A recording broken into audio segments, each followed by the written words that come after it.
Welcome back to Visited by Voices Live on a Wednesday evening. Do apologize about my voice. Allergies are attacking, so there's no telling what I'll sound like by the end of this. But I'm extraordinarily pleased and honored to be joined today by a living legend, a personal hero, which is something I say a lot on this show, Mr. F. Paul Wilson. How are you, sir? I'm good. How are you? Wait a minute.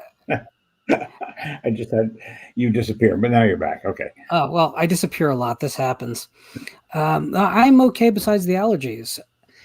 Now, F. Paul Wilson is the author of The Keep, The Tomb, All the Rage, Midnight Mass, something like 30 novels total, an endless slew of short stories and novellas.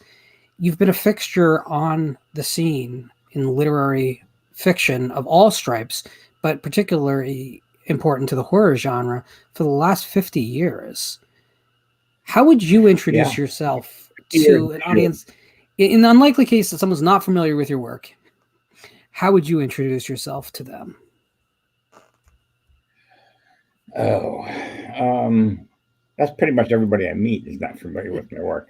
I'd just say, I've been a novelist and fiction writer for 50 years. I've written in many genres. Some you may like, some you may not, but I started in science fiction, moved into horror, then did thriller, and weird thrillers. And now I'm just doing a hodgepodge of things. Well, your first professional sale was to Analog. Is that correct? That's it. John Campbell, Ratman. Yeah. How incredible is that as a place to start? Well, we all have that. We all have that folder. We all have that. After years of those printed rejection slips where, we're sorry, but this does not suit our editorial needs at this time. And on Facebook, I published, I took pictures of one photo after another of, layers of them that I collected over the years. And finally, Campbell wrote back and said, this is not a story. This is a vignette. A story has a beginning, middle, and end. Send me a story. And, first of all, I was blown away. He's got a signature and everything on it. And then, I looked up vignette because I had no idea what it was. And I said, well, okay. He must be tired of seeing stuff from me. And, or maybe it's Tom Montaloni has told me, and it's true. A big part of the success in getting published is showing up, and you keep showing up. And he's told me because for Borderlands, they read hundreds of stories for each Borderlands. I mean, sometimes they get 1,000 submissions before they find like the 15 or so that they think are good enough, because they don't have a schedule. When they fill up the book, that's when they publish it. And he said, you keep seeing things from the same person, and he keeps saying, oh, maybe this time. He started rooting for him, and maybe this time, he's going to make it. And so maybe that was my story with Campbell. Maybe I was just, he said, the guy's got something, but he's not there yet. And so he gave me a nudge. And so he became the first one I sent everything to. And he would tell me why he's rejecting it after that. And he became my writing teacher. I never had a writing course. There were no 1970. There's no online courses. There's no online. Except to launch the missiles. That's it. Yeah.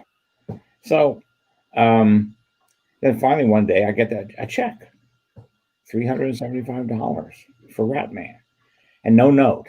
It's one of those things where, well, gee, couldn't he say, good job, Paul, you made it?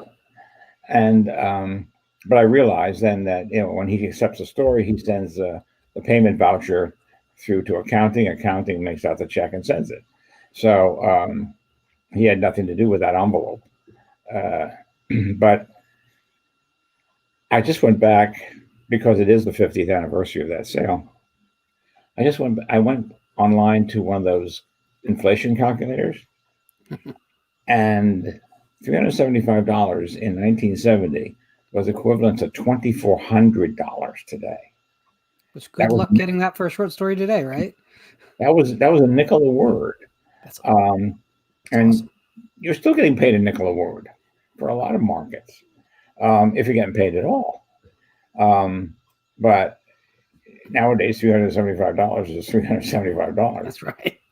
But the buying power, I was shocked at the buying power back then of $375. But and then I started selling fairly regularly. I was in medical school at the time, and I wrote fairly consistently, except during internship. Internship was 12 hours a day, 12 days a week, and you get 2 days off. So there was no way I could do any writing there. But I did manage to write in medical school. And the thing was, after those years of trying, it became part of my life. And I couldn't imagine not writing. It was very tough during an internship, but there's just no way. I was exhausted by it. You get there at 7 a.m, you run around for 12 hours, you get home, 7:30 at night, and you grab a bite to eat, and that's it. You're dead. But after that, I took a story I had sold to Analog called Pard, and I made an outline of where to go from there, and sent it into Doubleday, because Doubleday was Asimov's publisher. I said, well, they publish Asimov, they can publish me. No, I always believe in starting at the top,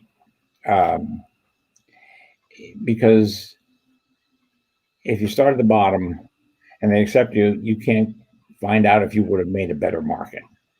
I later learned that, like Robert Heinlein would do, he would have his Robert Heinlein stories would go to Astounding and the top tier magazines. Then he would have Anson McDonald would go to the second tier. And if anything got rejected by the second tier, he had another name, which I forget, that would go to the down market. So that his name was never in the down markets. But I think that's a good way to go. Get rejected by the best markets first, and then get rejected by the lower markets. Back then, everything was in the mail, and there were no. I got my dinosaur scales on now. Didn't even have Xerox machines, or they were just coming out. So you sent that typescript in, you better have a carbon copy, because it might get lost. And then where's your story? You have to write it again? Nah. So, you always sent return postage, and you want to get it back. And sometimes, there would be the famous coffee ring on the first page, and you retype the first page. But at least that's only one page you have to retype, and don't have to rethink it. God. Fortunately, not one of my manuscripts was ever lost. Nowadays, the post office, God knows what they're doing. My tax check to the IRS never made it. It still hasn't been cashed. I finally had to send it again. So, post office. So I like to think about, and this is just how I like to think about it, but I like to think of horror writers as generations, and specifically classes, like a school class. And I always think it's easiest to think about time periods in terms of the anthologies that broke generations. And usually the class that I would consider you part of, I would say, was the Shadows generation, as opposed to horror, not your science fiction work. But in reality, it was Stuart Schiff's Whispers anthologies that sort of was your splash as far as short stories to convince people to come over to the longer manuscripts? Yeah, Whispers was in the 70s. Whispers was the only paying horror market. Joseph Payne Brennan had a small magazine, and some other people did, but they mostly paid in copies. And so, then he started doing the Whispers anthologies for Doubleday, and that's where I sold it. Started selling horror first, but when King opened up the horror market, I mean, before King, you could, if you had to be, you were a Blatty or 11 or something, you could, you could do a horror novel, but there was no writer who always did horror. No. So, I mean, if he did, he was writing for, he's getting published by Arkham House or something like that, like Ramsey Campbell. But the major publishers weren't interested. And then King hit, and and the 1-2 punch of Carrie as an okay selling hardcover,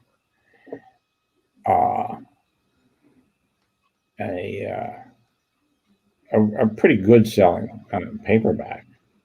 Then the movie, but the paperback went off the map. And then they did, and Salem's Lot. Salem's Lot was not marketed as a horror novel at all. I bought it through the Literary Guild, and the word vampire was never mentioned. Horror was never mentioned. It just looked like, by the author of Carrie. And so I bought it, and it just looked interesting. And I'm reading through, and I say, "Oh man, this sounds like a vampire." What he's going to do, he's going to find a way to make it just look like a vampire. It's not a vampire. It's just going to be something mundane, because that's what everybody did. And all of a sudden, there's that scene where the kid looked at his Aurora horror models, his creature models of Creature from the Black Lagoon, Frankenstein monster, Dracula. I said, "Geez, I built those things myself." I don't know who this King guy is, but he's one of us. He's one of us. And then it was a vampire. It's like, yes. They were polar lights when I built them, but they were the same kits. and so then the Salem's Lot paperback came out. I don't know if you remember it, but it was total black, embossed with a girl's face and one red drop of blood. Yep. Holy crap! What was that effect? That thing just flew off the shelves. And so then I said, well, you know what? I've had this horror novel I want to write. Now's the time to write it. And that was my first love. Horror was my first love. I only wrote science fiction because there was no horror market. And it was a big science fiction market. It was huge. So I had this idea. I read Quinn Yarborough's Hotel Transylvania, and she had this heroic vampire in it. And I ran into her at a convention, and I said, "Quinn, there ain't no such thing as a heroic vampire. They're parasites." And I just don't, I just don't buy your character, the Count.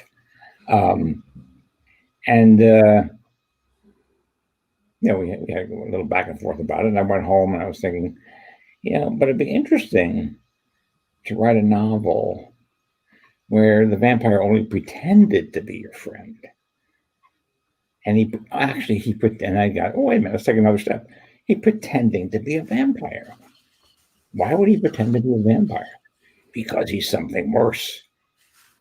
And I said, oh, I have to write that. And it took me a good while to figure out all the twists and turns. I was a Robert Ludlum fan, so I had the paranoia of Ludlum, and I was a Robert E. Howard fan, so I had to have a sword, and I was a F fan, and I had to have cosmic horror, and but I just couldn't bring them all together.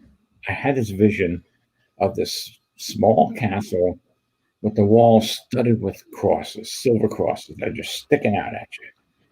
And I said, but I don't want it to be a vampire. So, the crosses are there to keep him there. But if he's not a vampire, why are the crosses bothering him? And then I said, because of something that looks like a cross that's keeping them there. And I thought of the hilt of a sword, at 3 a.m. The hilt of a sword looks like a cross. Jump up, write it down, because I've learned the hard way that if you don't write, gone. Yes, it's gone in the morning. I say, I had a great idea. What was it? And so that's when the book fell together. And that, of course, is the birth of the keep. Yeah, that became the keep. That is such an amazing thing to hear laid out, because to be honest with you, I think that book is, if Whispers was kind of the splash among those paying attention to the horror genre, the keep went way wider than that for you. It got a more general audience interested in this guy who wrote this conceptual vampire story. Or I kept hearing, of course, when it came out, well, it's not really a vampire story. It just seems like one. But it was like you exploded the concept, and that was very, very new at the time and very exciting. Well, because, all the horror novels at that time were knockoffs of Carrie or Salem's Lot. They were all small town horror. Mm-hmm. And my policy has been all along, if I'm going to enter a genre, I'm going to turn it upside down. And so I decided, I'm going to turn this upside down. I'm going to go widescreen, and I'm going to go historical, and I'm going to go big. And World War II is going to hinge on this. Let's make it big. And my agent sent it out to Hollywood and to the publishers at the same time. And our Hollywood agent, he just sold it. He said, Nazis and Vampires, read it. And, we had a movie deal before we had a publishing deal. Which probably helped get that publishing deal real fast, huh? At that point? Yeah, well, yeah. Oh, yeah. It was because there were a lot of publishers, every publisher wanted it because they weren't seeing anything like it. That's the other benefit of going in the opposite direction, is that they're tired of reading the same, small town horror thing over and over again. And all of a sudden they see something that's like, I haven't seen this before. Right. Well, and that's the thing. Like, how many times can you read about the late 30s man returning to his hometown to confront the horror from his youth? I mean, it was already kind of well explored by the time those King classics that kind of hinged onto that came out. So yeah, I agree. It was great to have a novelist inside the genre want to take us someplace where we couldn't go, because we can go to small towns. We might not be able to find vampires in them, but we can go to small towns. I can't go back in time to 43 and explore castles with forbidden monsters from bygone eras. I can't do that. And SS troopers running around. Yeah. Is there anything better? I mean, I'm not. Captain Wolfenstein. Exactly. I want to back up, because I it's great that we went this quickly, but so mentioning the Aurora models really makes me want to hear your answer to this question more than probably anyone I've asked it to, which is, what got you bit by the horror bug? What was that inciting incident made you realize as a kid, I love the scary stuff? I think we're born this way. I don't think there's anything that triggers it, really. I remember it was 1953, maybe.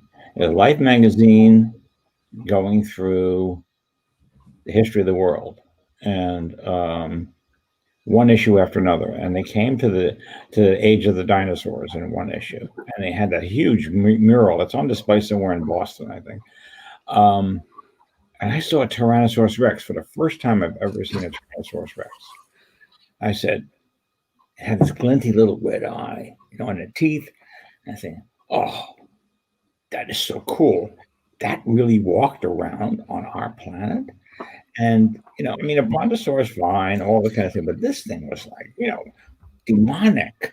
And I fell in love with it. And then they re-released King Kong for about the fourth, fifth time. And they had trailers on TV. It's the first time they had trailers for King Kong on TV. He was only had them in theaters. And I see this thing, and I think, whoa, he's fighting dinosaurs. I couldn't go. I was too young to go. My folks said, no, you're too young. But then Creature from the Black Lagoon came out. And here is a dinosaur in New York City, busting through buildings, stepping on cars, just eating cops. It was just, I was glued to that screen. I would sit there in front of the TV and flip channels, because there was only 3 or 4 at that time, and manually flip them. There was no remote. And I'm just looking for the station to play that trailer again. And I bugged the hell out of my parents. I gotta see it. I gotta see it. I gotta see it. And they said, no, it's summer. Get outside. Well, when we went outside, they just said, go. We went. But it was polio was the big bugaboo. Polio spread from child to child, and it spread mostly in summer, and it was horrible. These kids winding up in iron lungs, and they would say to me, you can't go to a theater. You're going to get polio. Do you want to wind up in an iron lung? And I would say, well, I'd risk it. I really want to see this movie. And then Fay Ray and King Kong were enough to get you in there and risk the COVID of its day. Definitely. Well, it was worse than COVID. Yeah, absolutely. But it wasn't as infectious as COVID. But so then we're driving down the highway, and I see this drive-in theater with the marquee. Oh, that's awesome. 20,000 fathoms and there. That's it. I won't be with any other kids except my brother. I'm with anyway. I gotta go. And so finally, my father relented, and he took me. And I had my face pressed against the windshield. It was just like the Beast in 20,000 Hours was the greatest thing. And later on, King Kong, I never got to see King Kong, but King Kong came on something called $1 Million Movie in the area, and they played it 9 times a day on Saturday, and they cut it severely because it ran 90 minutes with commercials. So they cut a lot. But I think I saw it 9 times in one day. It was just, so I was wired for it. There was nothing that just triggered it for me. The only trigger was that Tyrannosaurus Rex, when I realized I had this fascination, but it didn't give me the fascination. I think we're hardwired for an awful lot of things. A lot of our politics are hardwired, in us, because we're born to. Even religion, there's a religious gene, So if you don't have the believer gene, you're not going to be religious. Well, before I lose it, Griffin did have a question for you, and I want to make sure that I don't lose it and not get back to it. He says, having had such a spanning career, what are some of Wilson's favorite developments of the horror genre in both literature and film throughout the years? Well, I wasn't a fan. I've seen it all here. I was not a fan of splatterpunk. I wasn't against it, but I just didn't get it. For me, I mean, I went through medical school. I cut up cadavers. I went through internship. I assisted on surgery with blood flowing all over the place. None, that stuff. Nah, it doesn't do anything for me. But that's a personal thing. I had no objection to it, but it just, you can't shock me with that kind of stuff. I was really surprised over the years to see the growth of H.P. Lovecraft's influence. The growth of cosmic horror in video games is big in video games. It's huge in video games, but in literature too. And people have even taken further, like, Thomas, well, first of all, there's Ramsey Campbell. Yeah. He sort of took the mantle of Derleth, taking cosmic horror onward. And then there's Nagati, who's really strange, really dark. But that's sort of, Lovecraft on steroids. The thing is, Lovecraft, his prose is really tough. As far as I'm concerned, I'm not a fan of his prose, but I am a fan of the cosmic horror. It's really infused my work. I take my hat off to him because I'm standing on his shoulders, in the sense that I remember discovering him at age 13, I think, 12, 13. There was an anthology called The Macabre Reader, Ace Books, edited by Donald Walheim, and it had all the weird tales stalwarts in there. I'd never seen H.P. Lovecraft. I'd never seen Robert E. Howard, and I just read through the book, and I came to the thing on the doorstep, and I just remember that first line. I've just put 6 bullets through the head of my best friend, and I hope by this memoir I can prove that I did not kill him. I said, well, like, I'm not going to read that. That was just one of the great opening lines. And then so I was raised in a Catholic family. I went to Catholic grammar school. I went to a Catholic high school. I went to a Jesuit high school. I was very comfortable with the universe as it was described, with the good guy above, the bad guy below, and us in the middle. And then there's this Lovecraft world where, first of all, he doesn't even bother rejecting Judeo-Christian myth. It's not relevant. He doesn't even mention it. And he's got his own myth. And the universe is this hostile place. And the best you can expect is indifference. If you can find indifference, you're gold. But it's going to be really hard to find. And it warped my view because there was something in it that just appealed to me intellectually, in the sense that, that seems like more like the way it is. Maybe it's not really inimicable, but it's certainly indifferent.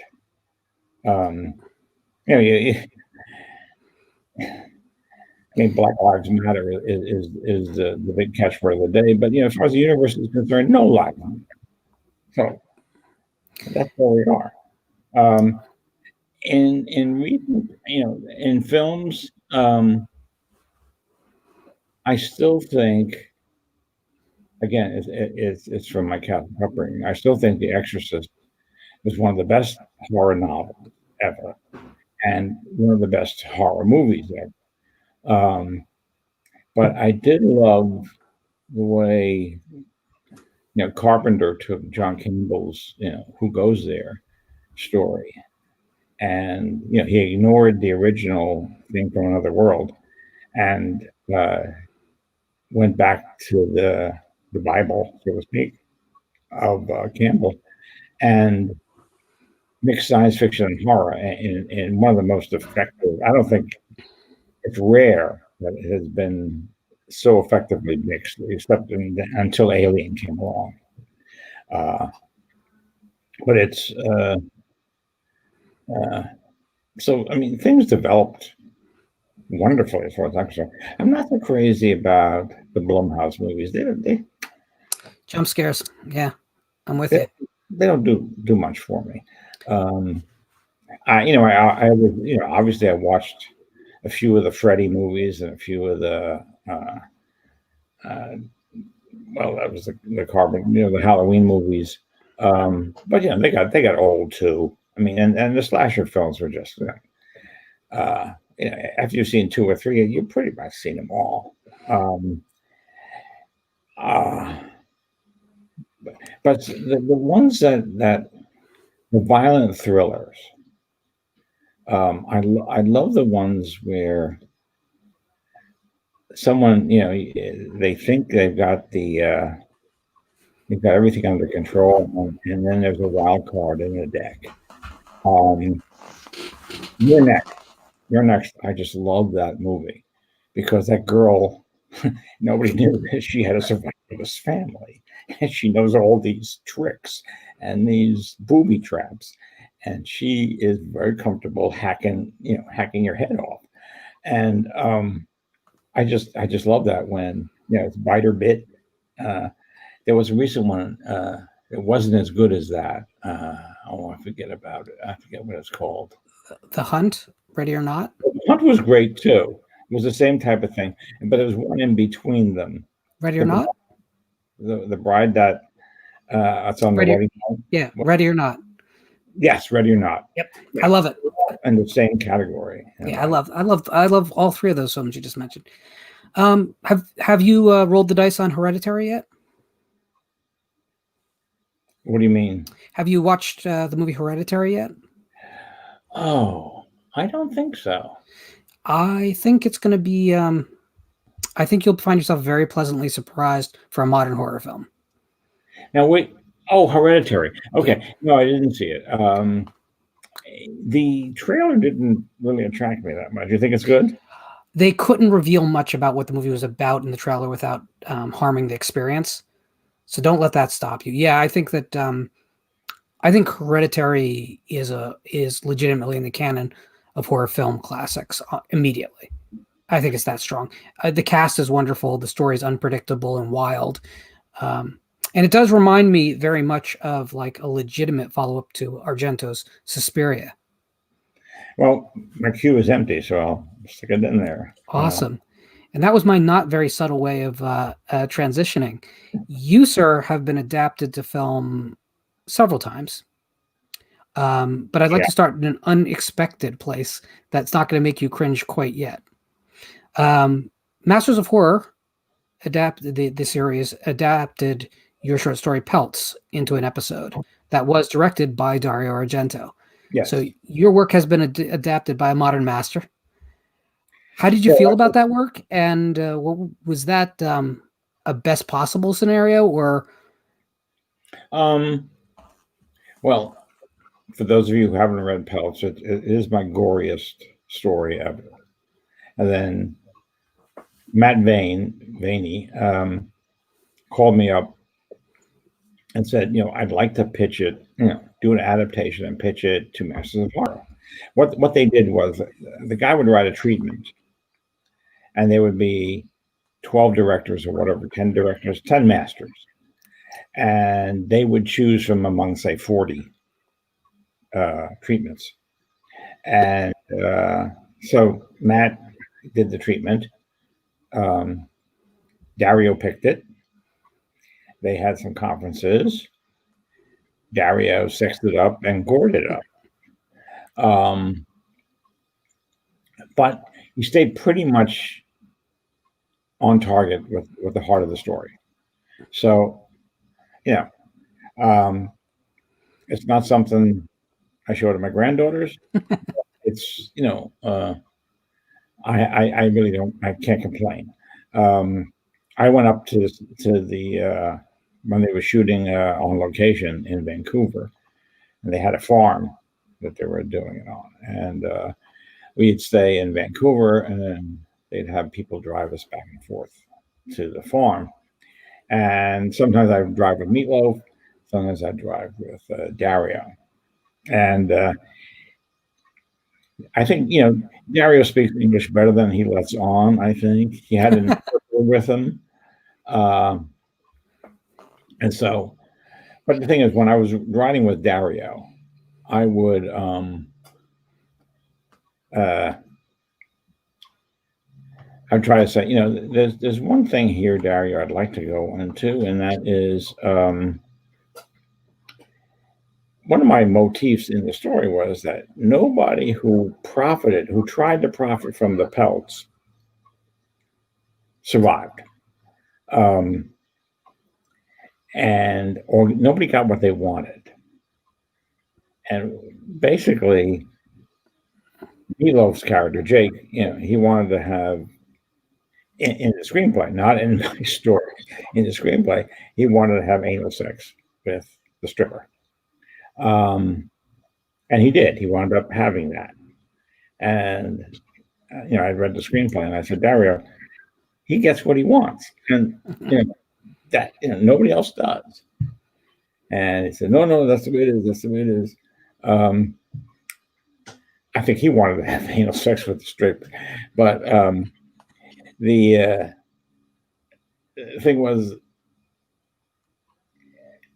Meatloaf was a different story. We'd have to stop off and have him. He had to have Diet Coke. He was drinking Diet Coke all day, and so he had to have Diet Coke. And so we'd stop at places. He'd wander around till he found it. He's in this raincoat, and he looks like your somewhat deranged uncle, walking around. He's a really great guy. You want to be called Meat? I said, okay. But he would be looking for direction from Dario, and Dario wanted to be called Dario. He'd be looking for direction from Dario, when they're shooting. And Dario said, "Oh, just play, do. You know what to do." And it was amazing. I guess we'll get to the Keep later, but I'd been on the set of the Keep, and we spent the whole afternoon doing something that appeared on screen for 5 seconds. I kid you not. This angle, that angle, this angle, that angle, and over and over and over again. Dario is 2 takes and bang. And there's a new setup. So you can tell a guy who's used to working with low budgets. You get in there, you get the shot, you go to the next setup, get that shot, go to the next setup. So it was just a world of difference. And if you look at pelts, it's really looks good. It's really well made, well directed. It's just that there's a lot of extra gore. There's a lot of those, look away moments like that, But I was very satisfied with that. I think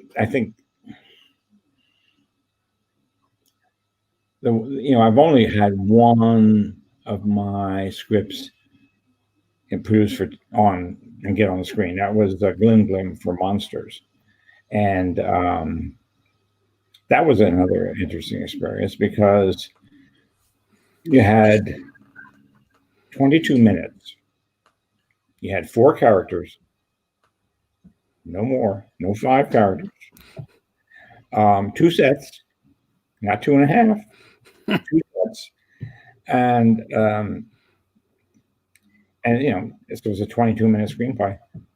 But I got to do pretty much everything I wanted to. I wanted one scene on the library steps. I said, can't we just have a shot of these steps and Glim Glim at the top? And nope. You have upstairs in the library, you have downstairs in the library. That's it. And there were two actors who was good. The little girl, Jenna, played by Jenna, I forget her name. She was good, and the guy that played the father was good, but the guy who played the second male lead, He just chewed the scenery. Oh, wow. But again, I was very happy with that.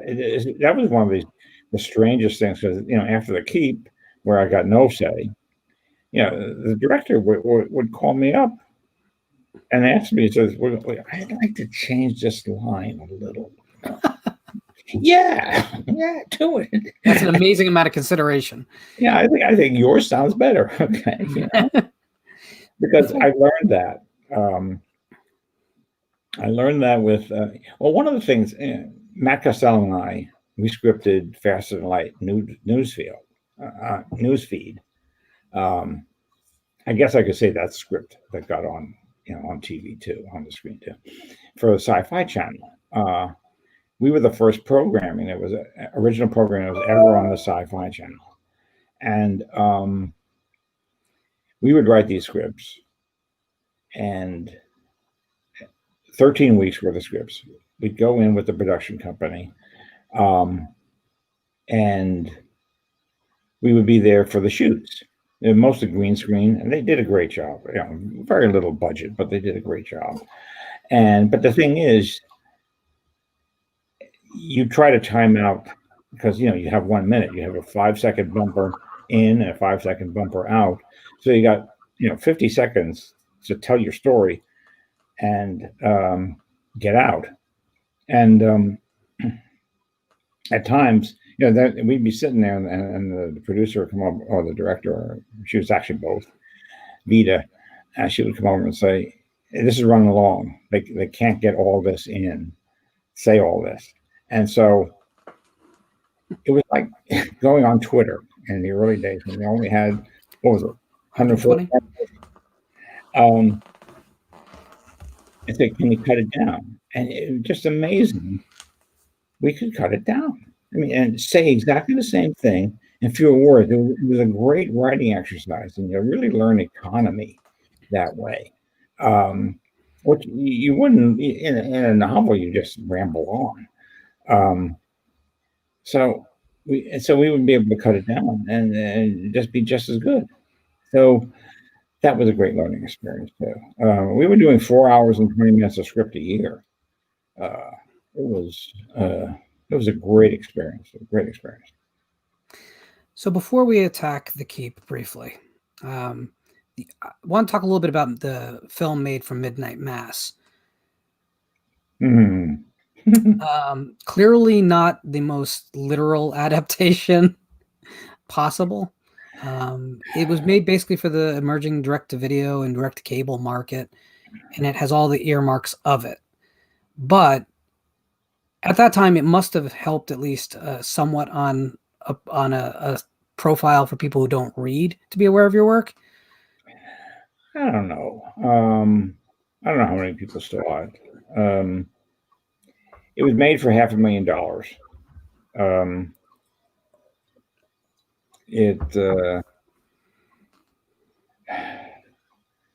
I was the best actor in it. Let's put it that way. And I can't act. I'm a terrible actor. I wrote myself a part for Faster Than Light. And we did one shoot, and I saw it, and I said, "Nope, he's going." Cut yourself out. Somehow. I was awful. But I was, I think I was believable in this thing. I had like a 5-minute cameo. But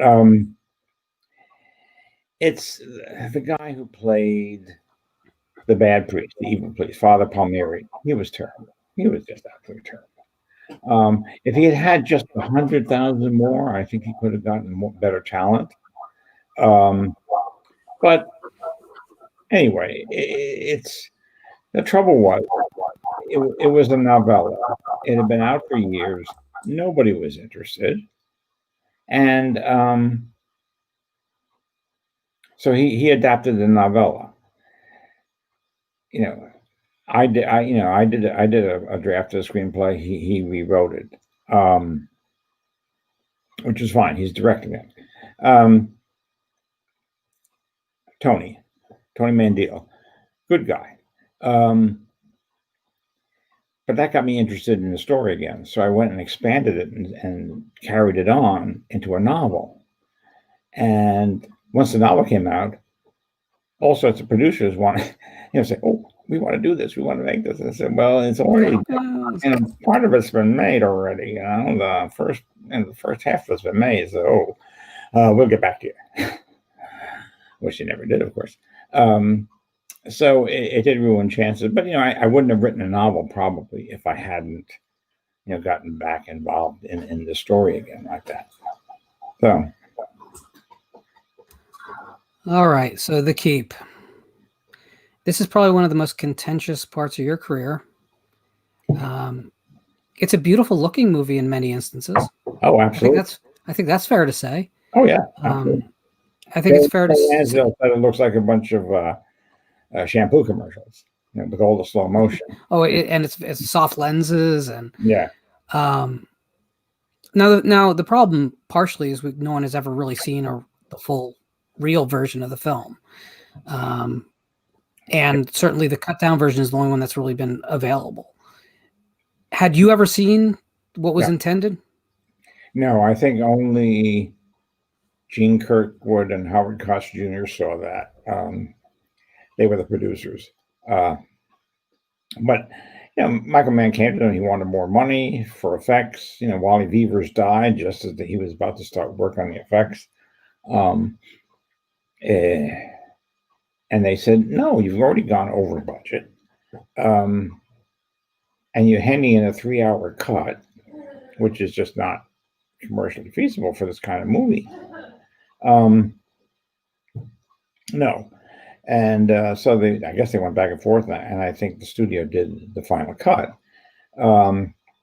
which, Michael Mann is not blameless in this. I mean, he made an overblown, bloviating movie.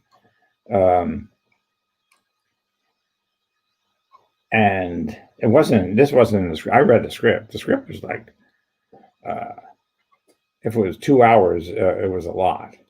So much, he just wasted so much film on inconsequential things, when he could have been developing character. Maybe he did develop the character, but that wound up on the cutting room floor. So it's partially the studio's fault. It's partially his fault. But the thing is, it got horrible reviews. I mean, it got 1-star reviews, half-star reviews. You can keep the keep. Keep away from the keep. And those are the headlines, And that's also the title of my book. Hey, guys, come on. Although people did not stay away from the book. That was the one bright spot was, well, I remember going to the screening, and Jeffrey Lyons was there. He was going to be doing his review from that. And I'm sitting there with my wife and a bunch of friends. I brought a bunch of friends in, and I was sitting there watching it, and started out great. I didn't get why Tangerine Dream was in there. It was electronica for a World War II movie. And then the cracks started appearing, and I saw it falling apart in front of my eyes. And I'm walking out, and I'm saying to my wife, I said, "Well, I'm probably too close to it. Maybe it'll be a cult hit, maybe, younger generations, they'll get high and watch it and think it's great." And I'm walking out behind this young couple, and the guy turns to the girl and says, "What the hell was that all about?" I said, "Oh, we're fucked." Yeah, unfortunately, I can't give you any reassurance on that because I've never liked the film very much, although I love the novel. Well, that's what happened. It's not on your shoulders. We had a movie tie-in edition that sold like 250,000 copies. Well, that's people trying to figure out what the film was. Exactly. Yeah. And I've had so many people on Facebook tell me, said, "Well, you may hate the movie, but the movie brought me to your writing because I had to figure out what was going on. And so I bought the book. So, yeah.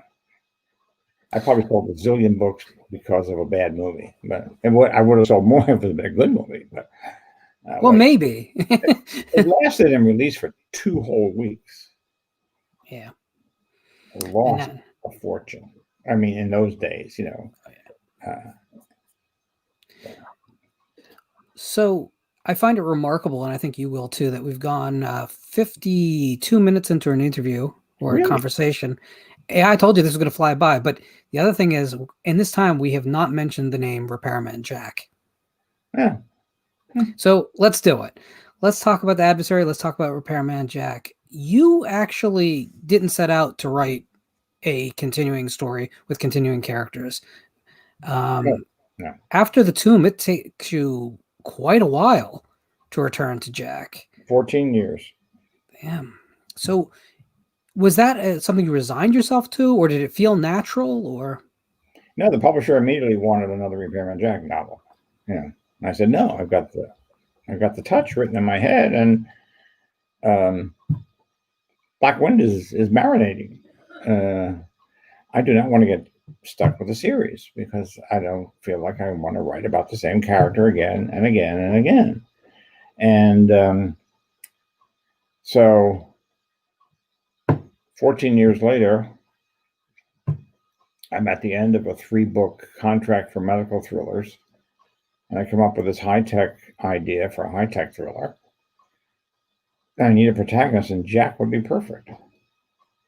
But then it's not medical, had to have an intrepid surgeon or something, for that. And I quickly grew tired of medical thrillers. So I said, well, you know what? I'll bring back Jack just for this book. And I did, I said he's hired by a doctor, so therefore it's a medical thriller. Huh? Okay. Kind of. They liked the book, so they published it. And all of a sudden they said, well, wait a minute, there's another book? Oh, well, Jack is back. Let's publish the tomb in paperback again first. We'll get the rights from Berkeley, and we'll put it in, put that out first, and then we do Legacies. And it sold really well. They said, do another. Come on, do another. And so I did Conspiracies. I had such a ball writing Conspiracies. I went out to a conspiracy convention out in Laughlin, Nevada. And it was ufologists, and it was New World Order, and it was satanic ritual abuse people. And it was just, and they, totally crazies. And I love the cocktail hours because I would, get all sorts of snatches of conversation for the book. And, but, you can't, I had a digital recorder. You can't go around, like this at a conspiracy convention. So I had a little notebook in my back pocket, and I would hear something, run into the bathroom, jot it down, run out again. And they probably thought I had some form of colitis or something, or a prostate problem. But I'm passing this pair of guys, and they're sort of arguing over a photograph. And I'm trying to see what it is. And he said, hey, you're interested. Come here. Look at this. You see that? That's the North Pole. What do you think of that little shadow there? I said, looks like a little shadow. He said, that's the entrance to the inside of the Earth. That's where the saucers come from. They don't come from outer space. They come from inner space. And his friend behind him is going, like that. So, oh, a fellow skeptic. So the first guy wanders away, and I said, well, what do you think of that? And he says, it's guys like him that give ufology a bad name. Everybody knows the saucers come from the dark side of the moon. I said, oh, excuse me, I have to go to the bathroom. And so I had such a ball. I said, I got to keep this up, So then I committed to 3 more books, and And it turned out to be a total with the young adult and the early years, like 23 books. And, my big fear had been that Repairman Jack would take over my writing career. And guess what? He did.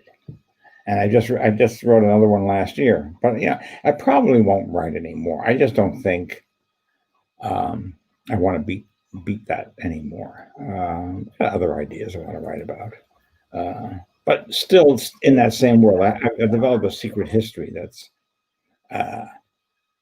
millions of words, of books, and I keep filling in little blanks on that. So tell us a little bit about Signals.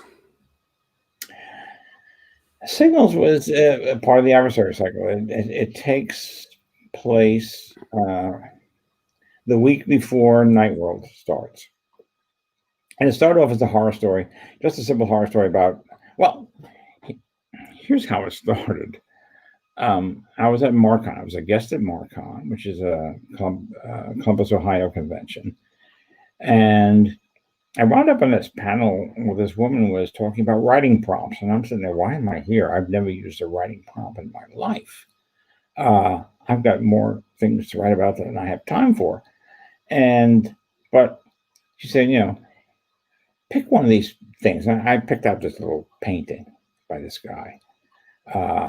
And it was so-and-so and his sister, or so-and-so and her brother. But one kid the little kid is holding his ears and looking up at his big sister. And his big sister's kind of oblivious. She's not hearing anything. I was saying, what's he hearing? And I thought it was a she at the time. We had long hair. And it turned out I did 300 words about, he's hearing this signal that nobody else can hear. That's making him sick. And I said, okay. I went back to my room, typed it into my computer because I never throw anything away. And, I was looking for, I was writing The Last Christmas. I was just looking for a hook for a character. And I was saying, wait a minute, he can hear the signals. So Tyr can hear the signals. And so then I put in Ellie's story in there. He meets Ellie, the girl who hears the signals. And so that's The Last Christmas. So she makes a cameo in that. I'm saying there's more to her story. And so I started writing Signals. And, what happens, I don't know if you've read it, Signals, that not good thing, really weird stuff happens to Ellie. And it's one of my weirdest stories, but I loved writing it. And I brought back Harry Tate from The God Gene, and I brought back P. Frank Wilson, who was my alter ego pulp writer. If you can't laugh at yourself, you're in trouble. Because people want to know. They said, whatever happened to them in Night World? Well, now you know what happened. They want to know until they don't want to know. Yeah. I always remember Thomas Harris talking about the kind of the curse of being attached to a character. He's like, oh, you want to know what Hannibal Lecter would be doing? I don't think you do, but let's find out if you want. Okay, do you really want to hold up this mirror? Let's do it. And Hannibal wasn't so bad. I kind of enjoyed Hannibal. Oh, I like the book a lot, and I think the film is about 3/4 of what it should be.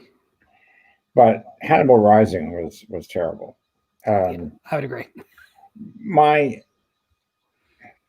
This is a complaint I have about Americans, or I should say Western civilization, is that we have to know everything about somebody, and we have to categorize it.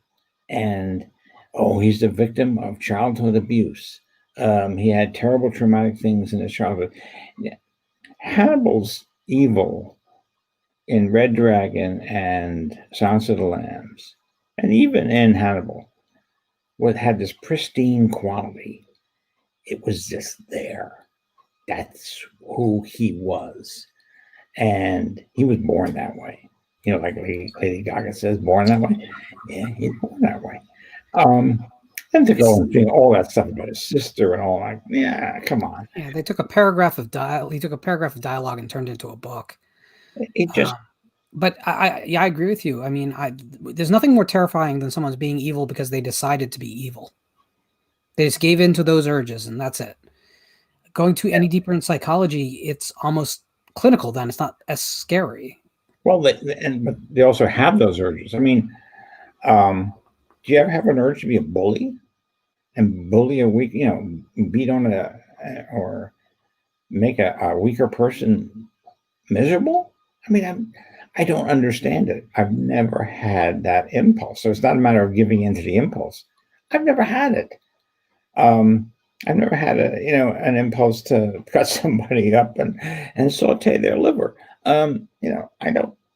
I like pate. I think it's kind of the road rage thing. Just it stays such in a safe fantasy place where it's like someone cuts you off and you're thinking I should get right on their tail and flip them the finger if nothing else. But it's that kind of impulse towards fantasy, and I think that the violence is a storytelling thing. It's not necessarily why a character is what they are to me. That said, I love the fact that Harris is able to write good thrillers on top of the horrific elements. But I feel like he got trapped in that character. There was just no way to turn down the book deal.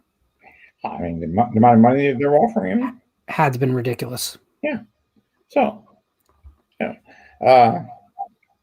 I don't plan to write another Repairman Jack book, but if the streaming series happens and all of a sudden they're throwing money at me to write a Repairman Jack, I think I can come up with one. Yeah, and the difference there will be that you'll do something that you're passionate about anyway. Yeah. Well, the thing is, you already have. I mean, I've proven that I can be bought. My original title for The Tomb was Rakashi, and the publisher Irina Walner called me up.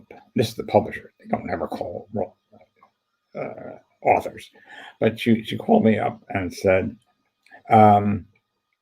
"We need to change the title. Rakashi is too strange a word."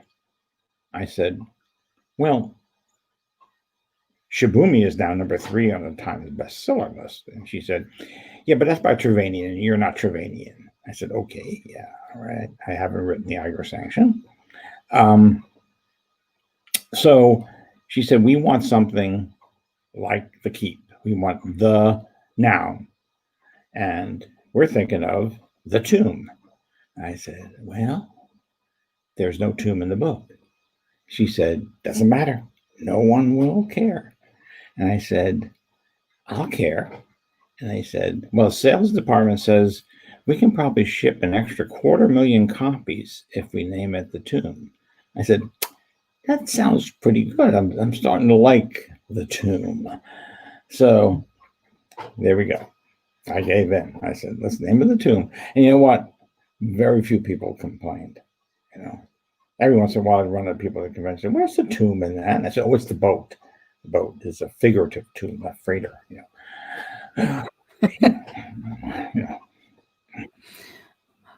So I like to ask the favorite child question because it's a question I think people are quick to say there's not a good answer to, but I think we all have good answers to it.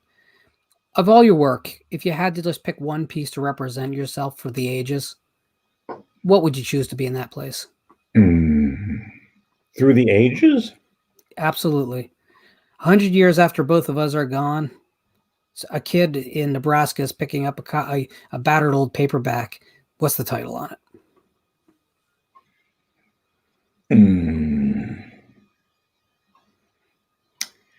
That's tough. I would say, from experience, I would say The Keep.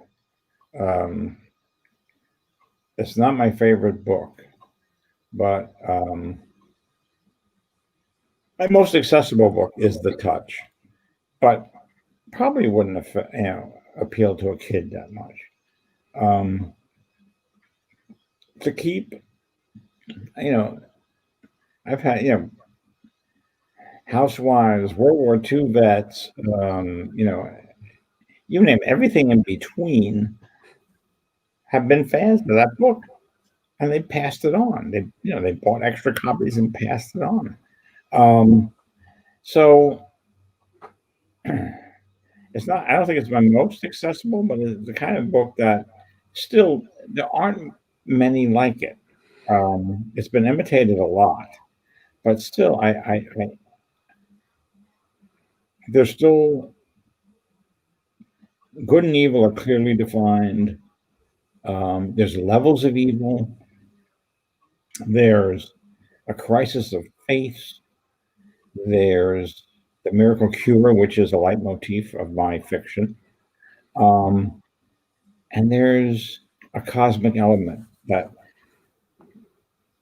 first of all, there's this conflict in this castle. Then there's this conflict around it, which will be affected.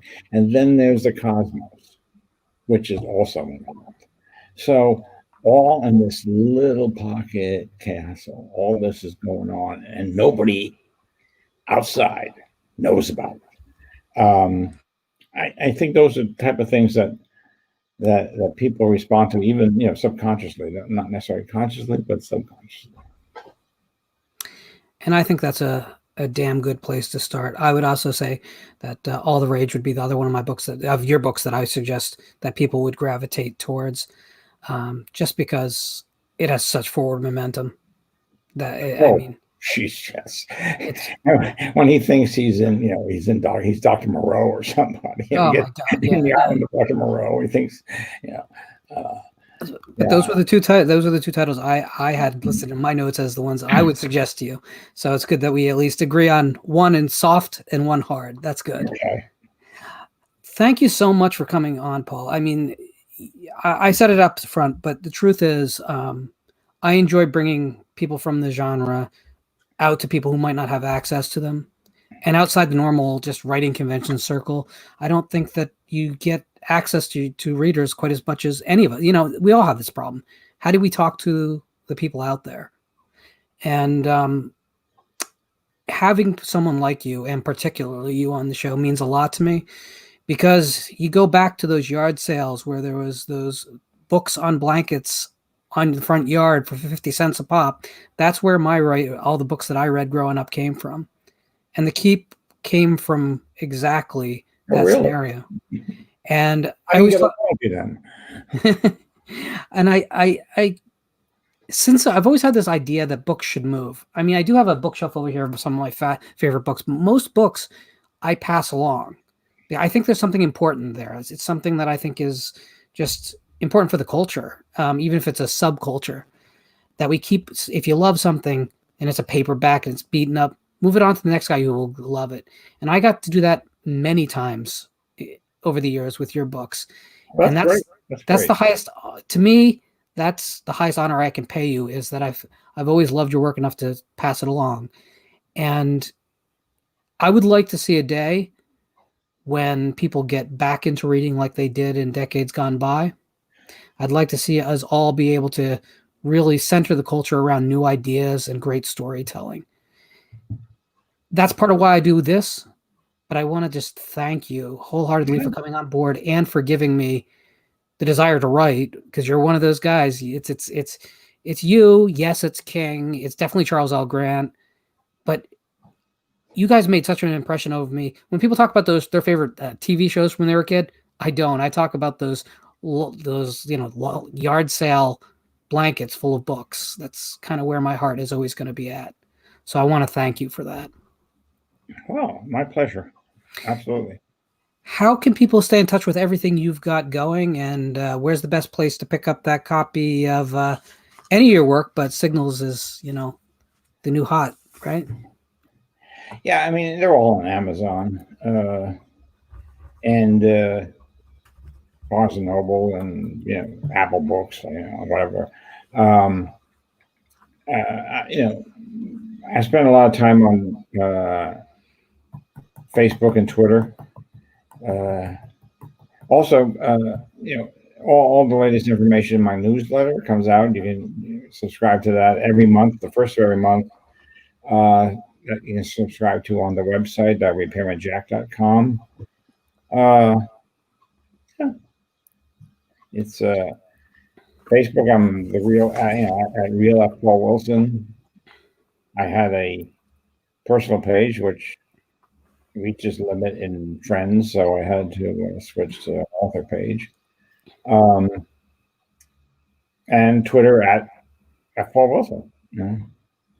I don't do anything. I think I'm one of the few people who don't do anything political on Facebook or Twitter. I just, we're all inundated with it, so you won't find anything political. So feel free. Well, hallelujah. All right. Well, I'm gonna just thank a few people out in the audience for their comments in the chat. Lance Lust and Jess Graham and Rock Music Forever 90, DJ Donnelly, Jamie's Heart, Griffin, who had a couple great questions tonight. Al, of course, Al from Russia, Philadelphia, Suspiria. There's a bunch of you. I'm losing hold of the chat. Daily Ghost. Thank you guys all for joining us tonight. I hope you enjoyed, and I hope you do get around to filling in the gaps in your F. Paul Wilson reading. We will see you on Friday. No, I'm sorry. We will see you on Saturday when Ivatray Littles will be on the show. She's a horror influencer online who's extraordinarily a cheerleader for everything spooky. This is the perfect time of year to have a talk with her. Any final words, Paul? No, just book sales are up for this year due to the COVID. I hope you're all participating in that. Up 6.9%, which they've been, there's been a slide for many years. And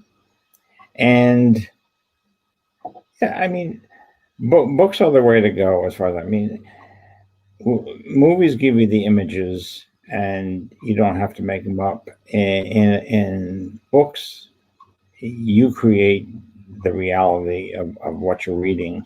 And I've always said that, nothing I can describe horrifying, it can be as bad as what you can, how you can interpret it in your mind.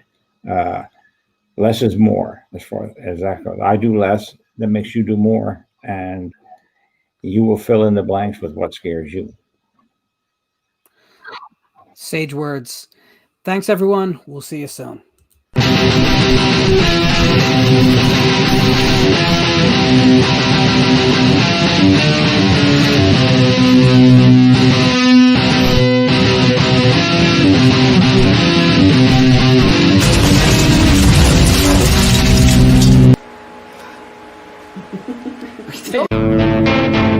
Crisp, flavorful fish sandwiches, golden brown and crunchy outside, and tender and juicy inside for a snack or a meal.